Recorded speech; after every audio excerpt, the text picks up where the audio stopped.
Observation 1 is a resolution the United States Congress should grant trade promotion authority to the President. Observation 2 is the criterion. This is going to be policy around. We're going to be doing these net benefits. This is particularly apt in this round because obviously we're pushing the policy here. There's no other way to evaluate this other than evaluating it from a policy standpoint to see what would go into effect and see whether this would be a good idea or not.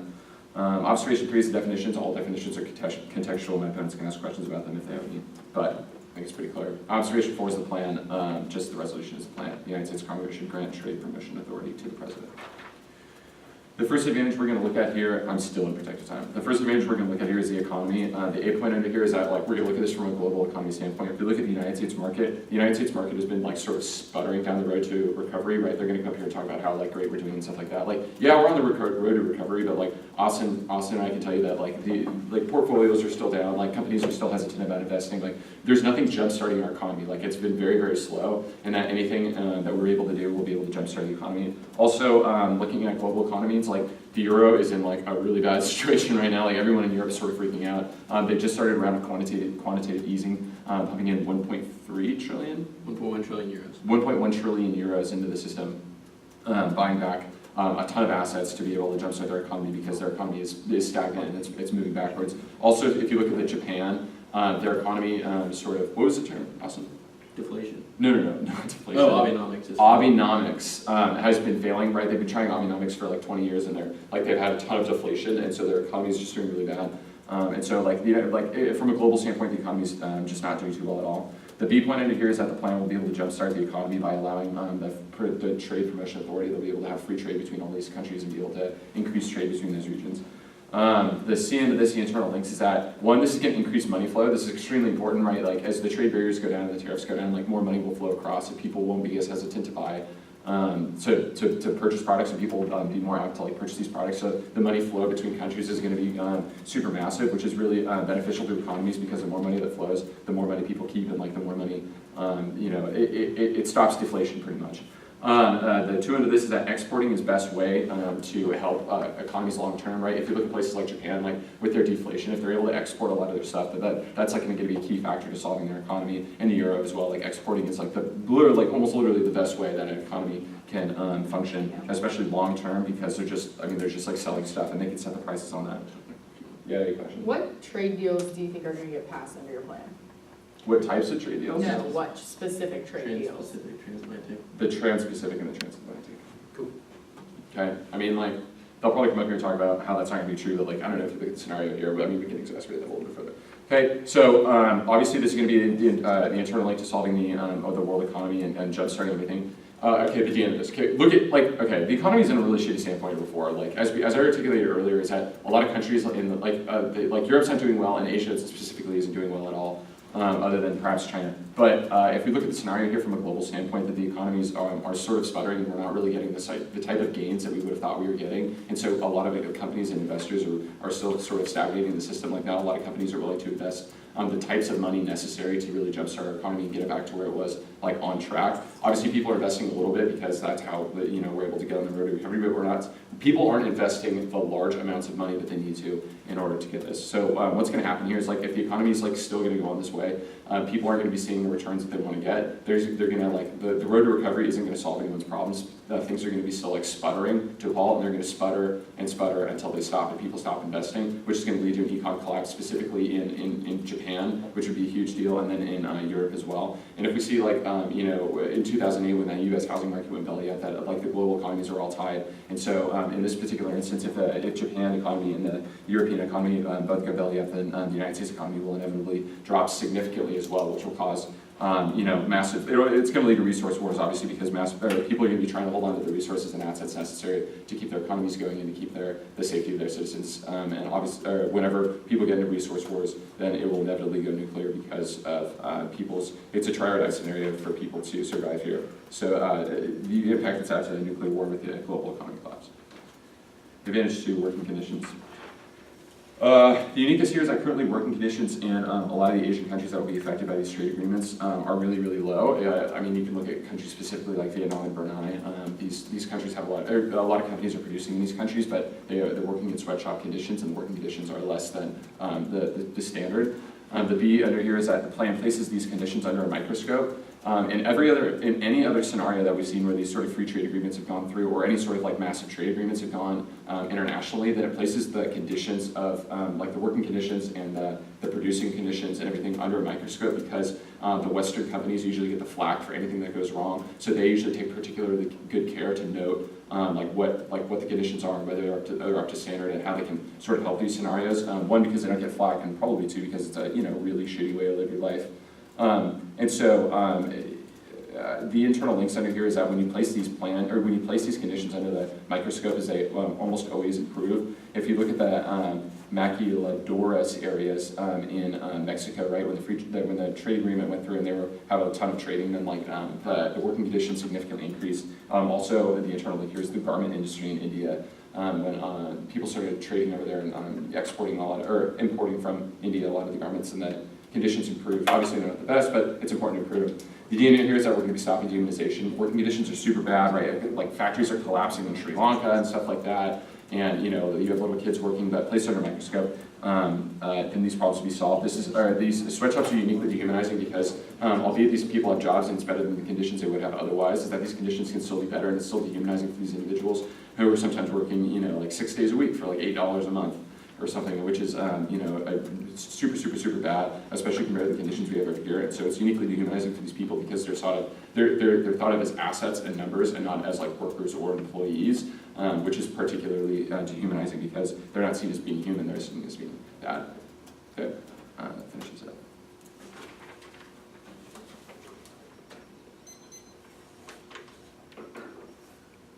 All right. It is going to be 2 off. How many pieces of paper? They're both just DAs. Okay. Like they're long to sad. That's what I mean. They're rather Yeah, long. I heard I don't that. know. It depends depends on on how your you write it. flow. Yeah. All right. To be completely honest. I'm sure Ryan can float in one Excel sheet. Case in order. Sorry, can you say that one more time? Case then just has or just has? No, this 2 off, so just as in case. Yeah. Right.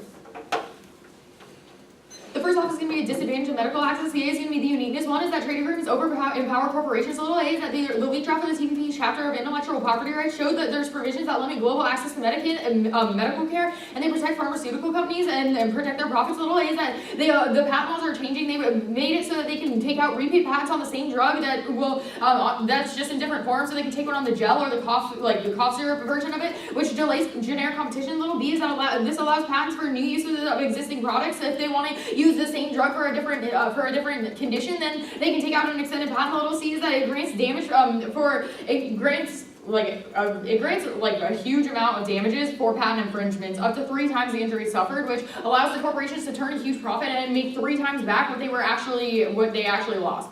The second argument is that free trade agreements include the ISDS clause, which allows corporations to sue local governments for laws that infringe on profits. The warrant here is that Costa Rica was sued for 3 times their GDP because they had environmental protection laws that stopped people from offshore drilling off the coast, which stopped them from getting the money from the offshore drilling. So they were sued for over 3 times their GDP, and it took a huge toll on their economy. The link here is one is that the plan passes, and that you pass TPA, which will pass trade agreements, especially the TPP, which means that you will be passing all of these laws. At the bottom, the internal link here is that one, this will pass this because Obama is requesting it, and there's a Republican majority in the Senate, which means that since it's only a simple up or down vote, the Republicans are able to pass this freely. The second argument here is that this will impact medical access. The little a is that drug companies can challenge without restraint, and they have the ability to price gouge freely because they can sue anyone that hurts their profits. This includes suing over laws that empower public programs like Medicare and Medicaid, and they don't have the ability to generate a generic competition with medication in the future, which means that there's never going to be a decrease in drug prices. They will only be price gouged. The little b here is that Susan Sell is the professor of George Washington University, says that this is going to decrease generic competition and increase prices, but decrease access. Additionally, Eric Onez, who's a general director, said that this is going to hurt gains on AIDS and HIV research and only make it harder to access these drugs. At the bottom, impacts is one, disease and cancer. Little a here is that currently HIV medicines are around $60 annually and falling because of generic competitions. Without prices, with the ability to keep the prices high, it means that you're going to see an increase in this research because they have the ability to extend their patent patents on it, which means that they can set the prices, and it will make it so that you cut the access. Little b is that the TPP raises the terms of prices, raises prices of cancer drugs within the United States, meaning that they will be able to raise them and lock them in place, making this treatment way less accessible. So little c is that this means that people aren't able to get the treatment that would save their lives, meaning that they will either undergo suffering even longer or die from this. So the second impact here is going to be death. A little a is that this is especially damning to places that don't have medical infrastructure. You can see like a lot of countries in like the Caribbean and like areas like that in Costa Rica, they don't have strong medical infrastructure, so they don't have the ability to actually get this medical access. And when you increase the prices, that means that they don't have the ability to do this. This creates this will also like mask it, which creates the perception, or it creates the invisibility of violence when we don't give them the ability to check back their own lives, which means that you create the logic of genocide, because we create disposable populations in which we never check back for and never look to as being valuable. Yes? Yeah, sorry, do you have a question? Yeah. Do you have an example of a trade agreement that's been signed by these third world countries where they've actually enforced IP laws? Yeah, the Central American Free Trade Agreement where it was enforced on Costa Rica. Yeah. That's all. Costa Rica, they offshore drilling, they basically, yeah. Do you have anything that's pharmaceutical specific? No, because this is a new chapter that was released. TPP had a chapter of their intellectual property rights released. It's in the disadvantage. Okay, we're gonna go on to case actually. Okay. First off, on their solvency, they don't tell you that they don't tell you which free trade agreements are going to pass. So we'd argue that one, that TPP is going to pass, which is going to be pretty problematic via the DISAD. But our second argument is that TTIP is never going to pass because Congress doesn't want to do this. The Republicans don't want to give Obama more power, and they don't want to give the Democrats a win, which means that they are never going to push this through Congress. The TPP is the initiative they've been pushing the whole time, but the TTIP is not something that they want to do because saving this will give Obama a lot of say in Europe, and they don't want to do that. So going on to advantage one. The first argument is going to be that the econ is increasing now, or non-unique, their econ is increasing now. You can look to the fact that the oil boom in the US has been spurring our economy upwards. Additionally, you can look to the statistics of job growth. We've been created over 11 million jobs in just like the past few years, which means that we are probably be able to check this back. Additionally, the second argument is that US econ growth spills over, so we have the ability to check back other economies. When our economy booms, it's always going to be better in the long run. It's always going to be better in the long run, and we actually have the ability to help other countries such as Europe. Additionally, on the links. The first argument on the links is going to be no link, is that when the TTIP doesn't pass, you don't have the ability to check back Europe's economy. Additionally, you can extend across where they say that quantitative easing is happening right now with 1.1 trillion euros being pumped in. This is going to be good for the economy, which means that the Europe economy is being checked right now because this is meant to check back the instability within their economy, which means that there's already a check happening. So your plan doesn't do anything that's actually going to fix this.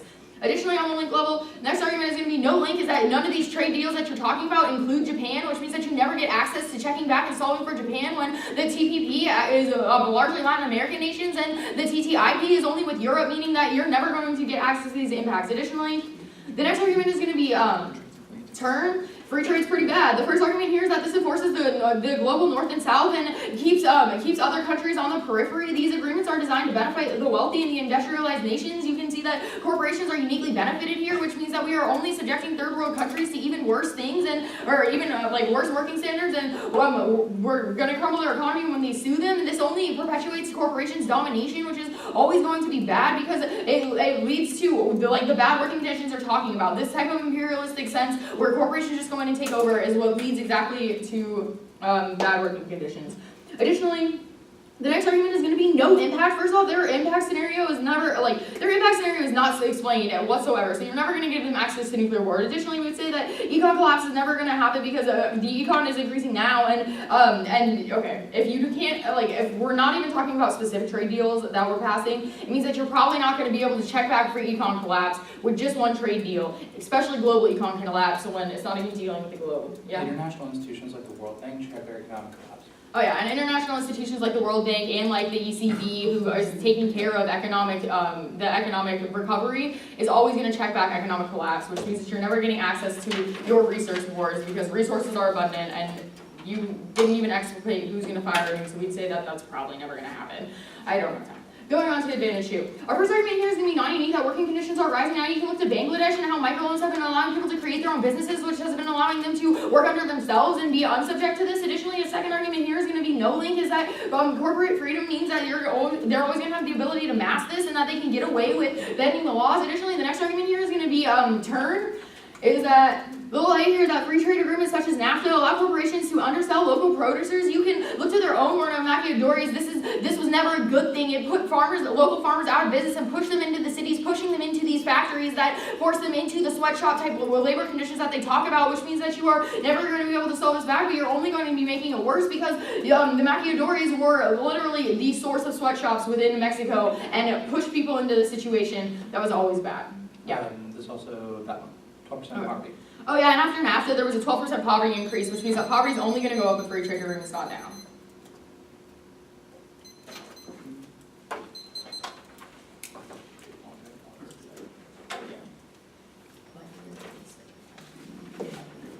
Yeah, you want to use mine? Yeah. So, let's go on case and then off. Just for everybody. All right, so on the top on the solvency, first of all, they say basically we didn't explain which free trade agreements, but in response to their question, we gave you the transatlantic as well as the trans-Pacific. Those are the two we're discussing. And then in response to the fact that they said that the Republicans don't want to give Obama power, in response to the State of the Union address where President Obama asked for this power, the GOP said they were willing to work with him and give him this power because they realized the importance for the U.S. economy that these kind of free trade agreements happen where tariffs, non-tariff barriers are dropped. So it has been explicitly said, that's not an issue. On to the economy. Basically, they said that this is not unique because the economy is improving now. Troy gives you a number of warrants, particularly where business investment is not where it needs to be at the moment. A lot of companies are really worried because deflation in Japan and the Eurozone is on the brink of deflation. And when deflation happens, companies sit on cash because they want to basically wait until prices drop further. You don't have the incentive to invest. So this is really important, which is illustrated by the fact that the European Union, which has been avoiding quantitative easing for the longest time because the Germans are terrified of inflation for historical reasons, are now doing that, really illustrating the importance of this right now. They also said that U.S. growth, in response to the internal link, that U.S. growth basically spills over. I would actually turn this argument and say that it's the bad things that spill over. It's the Eurozone having a crisis that spills over to the U.S. Ultimately, we live in an international economy where an entire continent not doing well is going to affect the U.S. You can't prop up the world economy by yourself when other countries are on basically the brink of deflation and investment is as low as it is right now. On the TTIP, they basically said that this doesn't pass. I cross-apply the same analysis that the GOP has articulated in response to the State of the Union, that they want to give President Obama this power, citing these agreements are basically necessary. In terms of no link to Japan, the transatlantic partnership does include Japan, so they may be, I think they were referring to the TTIP. We articulated two specific examples, so this does include Japan, and ultimately is going to be the key to them avoiding continued deflation as they've suffered and as Abenomics has failed thus far in the grand scheme of things. The response to basically placing other countries on the periphery, our response to this is that any improvement is better. These free trade agreements, I mean, obviously the optimal and socially optimal idea is complete worldwide free trade. We recognize that politically this is not feasible. So this is the next best step, is you basically open up free trade to as many countries as possible and ultimately hope that continues. Yeah, they make the term that free trade is bad, but from a mathematical standpoint in economics, whenever there is any free trade, everybody benefits. Yeah. From a mathematical standpoint, free trade is literally the best thing in terms for of economies. so on the turn of it being of basically free trade not being good for everyone. In the long run, it is. They're gonna basically get up here and make the argument that certain people do lose out in the short term, which is true. Like if you looked at traditional economics, but in the grand scheme of things, the overall welfare for a country is improved, and the theory is that these people then retrain and move to where they move in the industries where the country has competitive advantage. So in the long term, free trade is unanimously considered to be a good thing. And then so down to the impacts, basically that we don't have a brink for no econ collapse. As I basically stated, Europe has been on the brink of deflation. They just started QE, which they were reluctant to do. They said that the World Bank checks the economies around the world are what fund the World Bank. It's not its own entity. It's not generating enough revenue to sustain itself. It's given money by countries. The developing countries, which Europe and the US and Japan are big contributors to that, which ultimately is going to check back. These are the countries we articulate are in basically the most dire circumstances right now.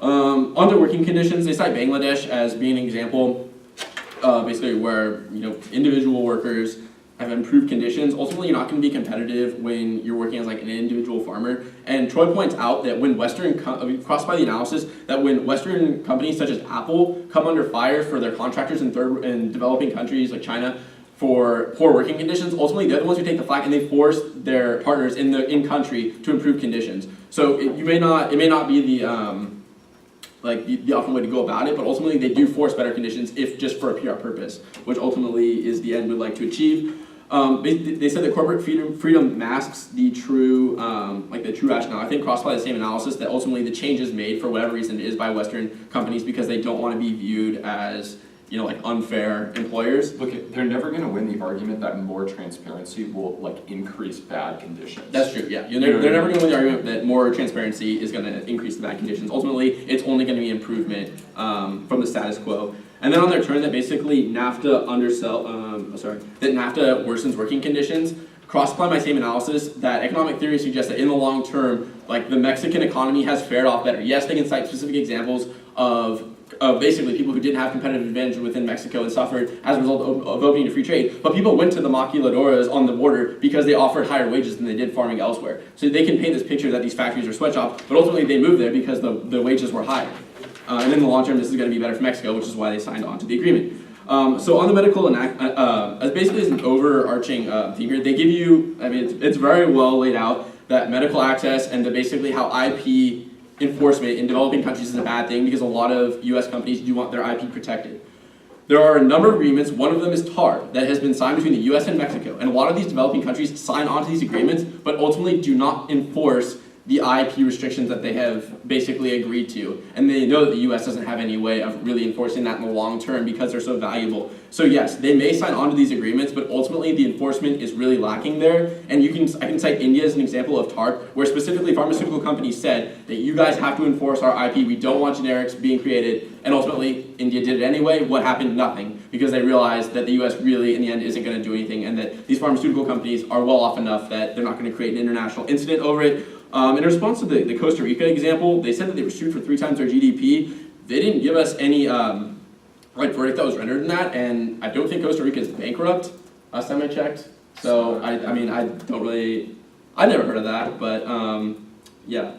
So in response to that, you can be sued for whatever you want. Doesn't necessarily mean they won that. And then cross-apply the argument to the impacts that ultimately even signing on to these agreements does not marginally hurt these countries because either they don't have access to these medical remedies, medicines, technologies, whatever it is in the status quo, or if they do, they're just going to ignore it like they have historically. Also, pharmaceuticals have been exporting drugs to third world countries for literally decades, and we're not seeing any sort of the impacts that they're talking about being rendered at all. Right, and this is all occurring right now super similar in the status quo. Pharmaceutical companies do already export, and none of these things happen, so they have no bring for their impacts. Yeah. Also, we talk about on their impacts as well because they impact a lot on death and they talk about HIV medicine and stuff like that. Crossed-by the analysis that Troy mentioned that we already are exporting a lot of these drugs to the third world countries in terms of cancer treatments, things like that, and we haven't seen any of these impacts. And pharmaceutical companies are profit oriented, and so if they just decide that they're not going to sell their drugs there, or they decide that they're going to wrike high prices so people can't afford them, they won't make profits. Ultimately, they have to sell their drugs in the end, and especially in these other countries where the medical industry isn't as skewed as in the U.S., where people actually have to be able to afford the drugs, prices are not as high. So the U.S. is obviously an anomaly where ultimately they have to sell these drugs to make a profit. So it can't be astronomically high. There's no incentive to do anything like that. In countries like Sweden, you have to agree with the government on a price to sell your drugs.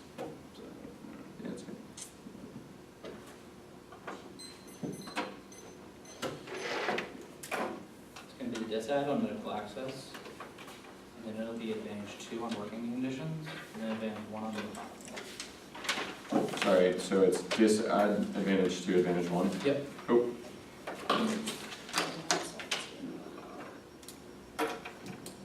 have to?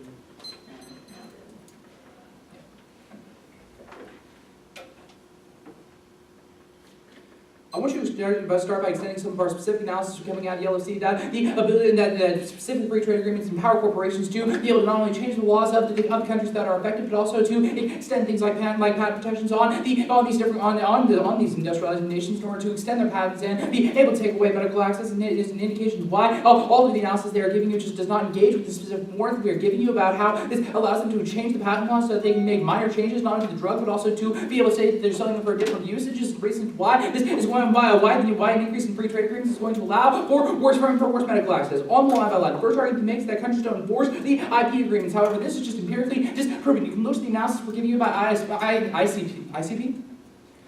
About ISDS clauses that are essentially trade courts that allow for corporations to sue the governments. Our empirical warrant here is Costa Rica, that when Costa Rica placed a ban on offshore drilling, it allowed for a U.S.-based energy corporation to sue the government of Costa Rica for $57 billion, and they won.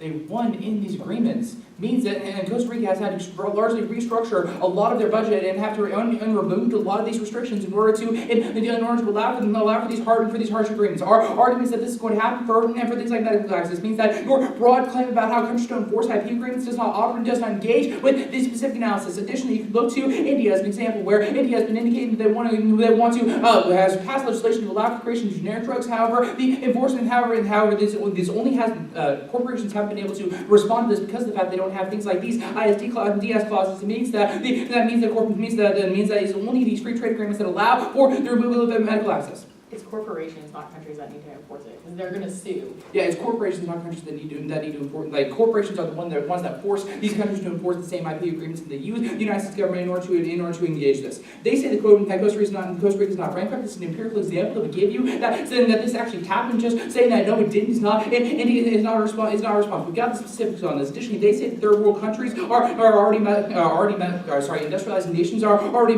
messed up in this instance. So there's no bring to this analysis. You can look at the analysis we're giving you above that says that countries in industrialized nations are moving to allowing for things like medical access as a result of the removal of these patents, and only an engagement of free trade agreements is going to lead to the removal of these laws and allow for corporations to enforce these forms of free trade agreements. It's an indication of why this is worse. Additionally, they say that corporations decrease prices outside of the U.S. because they have to sell their drugs. This is not the status quo. You can look to HIV drugs as an excellent example of that. That the HIV drugs that cost in the United States are around $60 per person to get the retrovirus they need, but in nations such as that, in continents, in countries in Africa, these can be several $100s per person. The corporations specifically increase the prices in order to take away access in these nations. Means that this is imperially enforced by things like free trade agreements. It's an indication of why the engagement of these free trade agreements is always going to be worse. The next argument makes is that this is high in Sweden. It's exactly our argument. Is that in Sweden, they have these laws that allow them to be able to take away patent agreements and allow to check things like price gouging, but the United States doesn't. Our drug prices and our laws are specifically tailored to be for big pharma as an indication of why the enforcement of the United States laws in this instance would be worse. TPP is the first instance where we're extending their patent rights. The TPA is a specific instance where there has been clauses.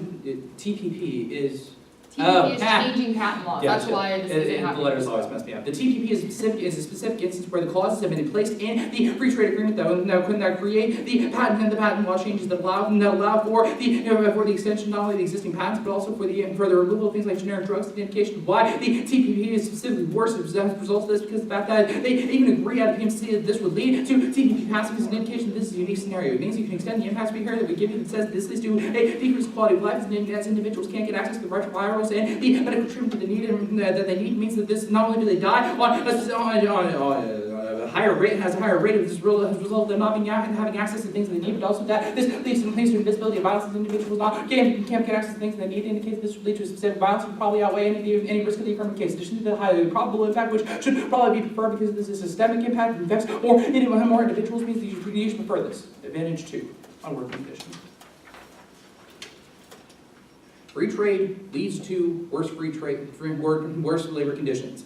We have empirical warrants as to why this is true. The first argument I want you to extend is the argument that says that NAFTA is empirical proof of how this leads to lower labor conditions. The story that they're giving you out of the PMC is just not reflecting of reality. The fact is that when NAFTA passed, it allowed for U.S. corn producers to be able to undersell farmers within Mexico, and led to the lower wages so that they were forced to move to things like maquiladoras because it was the only place they could get even close to a living wage. However, these maquiladoras had such horrible working conditions that not only did a lot of individuals die as a result, additionally that individuals were forced to poverty. We give you the empirical warrant that poverty increased in Mexico by 12%, as right in the period immediately after NAFTA's inaction is an indication of why these labor conditions don't increase as a result of this, but rather are decreased as a result of this. They try to make these arguments that companies are forced to increase labor conditions as when it comes out. However, they only give you a couple of instances, such as Apple, where they were forced to change. However, this ignores the hundreds of companies that shouldn't have outsource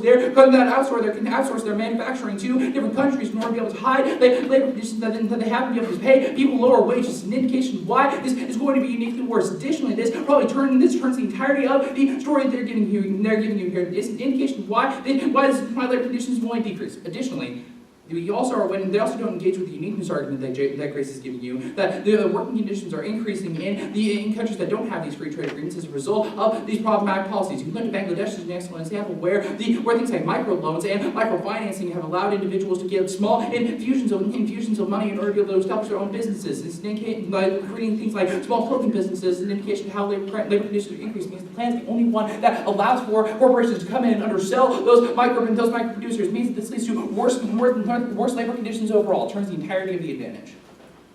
Advantage one on the economy. They said that it's better for the long run. Additionally, they make arguments that it's better for the long run. However, they provide no indication to why either these working conditions would increase as a result. There's no clear indication to why wages are high. Additionally, you can look at Mexico as an excellent example that the low labor conditions in the short term allowed for the rise of things like Mexican cartels, because the fact that the cartels were the only ones that are actually being able to employ people and led to more than the only ones that are able to be able to pay for people. This led to more violence overall. Means that even the long term this doesn't work. Advantage one on the economy. First, I want you to extend the non-uniqueness as the economy is actually increasing in the status quo. A lot of the arguments they are giving you such are indications that the economy is growing. You can look to the European Union as an example that things like quantitative easing have allowed to the increase for the checking back of deflationary pressures. The story they're giving you at the PMC is that deflationary pressures are what is leading to worse economic harm. However, in the next speech they make arguments about how the quantitative easing leads to greater inflation. It's an indication of why the economy is actually increasing as a result. It means it's probably checks back a lot of your argumentation. But additionally, look at the fact that the United States economy is growing as a result of things like job growth. You can look at the fact that we've created 11 million jobs over the last few years, and the labor participation rate has been increasing as a result of a decrease in unemployment. And specifically, unemployment over the last couple of years has decreased to the point where it's in the 6% range right now. It's an indication of why the economy is getting better. Means that none of your uniqueness arguments function. Additionally, I want you to extend across the impact defense that we give you. It says there's no risk of an economic collapse. This is the only story they are going for out of the PMC. That things like the World Bank and the international institutions will always be able to provide for the economic policies that will check back for a collapse. All right. It's going to be the disadvantage, and then advantage 1 and advantage 2. With an overview at the top. The 3 reasons we're going to be winning this round is first because our disadvantage is going to outweigh any of their case due to the impact defense that goes unresponded to out of the MG. Additionally, the straight turn to advantage 2 is also going to be able to outweigh any probability that they're getting from advantage 1, but not responding to the fact that economic collapse is always going to be checked back is going to be pretty problematic when you weigh out the impacts. Going on to the disadvantage. Extend across that it's not going to be the countries that have to actually enforce this, but corporations are going to be suing. When we've seen that this has actually happened in the past, we can give you empirical data, or we can give you empirical statistics about how corporations will actually lash out. When they feel like their profits have been infringed, they bring to the courts and they actually have a hearing on it. And this has happened before. In Costa Rica's case, they actually won the suit. Yes, it was egregious, but the laws allowed them to sue them for 3 times their GDP and just force them to restructure everything, which means that they're going to actually do this with no warrants to why they wouldn't be doing this. You can extend across that corporations are probably money laundering organizations that are going to check back anything that is happening. Additionally, they're completely non-responsive on this disadvantage. The story is that the TPP is a unique time of changing patent laws that allows corporations to extend their patents and reduce generic competition. They don't engage with any of these arguments. We give you 3 specific ways that that this plan allows for patent abuse in the future, patent abuse that hasn't been happening in the past, which is going to take out all of their arguments saying that this is happening in the status quo. The TPP is a specific instance where they change the patent laws and allow Big Pharma to get away with whatever they want and price gouge the shit out of the drugs, which is what exactly our impacts are coming off of. Going on to the impacts.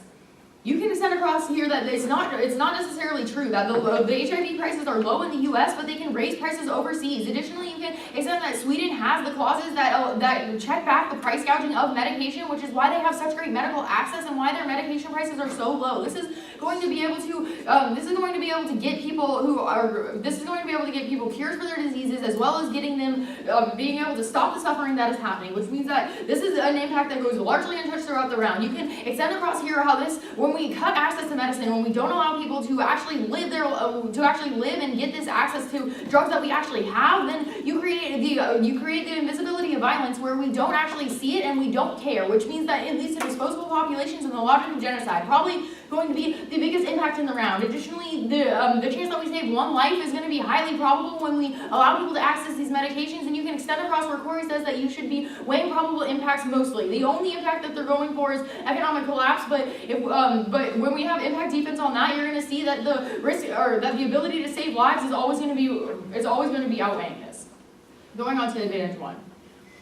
We only need a few arguments here. You can extend across that the economy is increasing now and that the quantitative easing is happening. They say that they're trying to avoid it, but the fact that they're doing this is showing that they will check back the economies, which means that we have the ability to check back economic collapse through non-government or through like ECB and through the World Bank, which means that they're never actually going to get access to this. Additionally, they don't explicate their link story whatsoever, which means that you're always going to be preferring our like well-warranted outlink story. There's no chance of a nuclear war. There's no chance of an economic collapse, especially when they drop the fact that the economy is increasing now and that the World Bank and these organizations can check this back. There's no reason why this wouldn't happen. These world banks don't necessarily need the country's economies to be doing the best to actually survive. You can see that the ECB is still able to check back Europe's economy even when it's in a hard spot. It means that there's no reason why they would not be able to do this. Additionally, on advantage 2.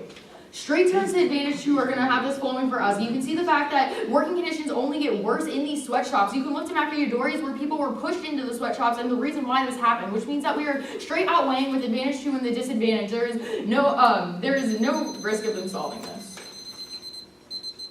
Alright. Sorry Ryan, I'm going to go a little out of order here. I want to go advantage 1, and then I want to go their disadvantage, and then I want to go advantage 2. Okay.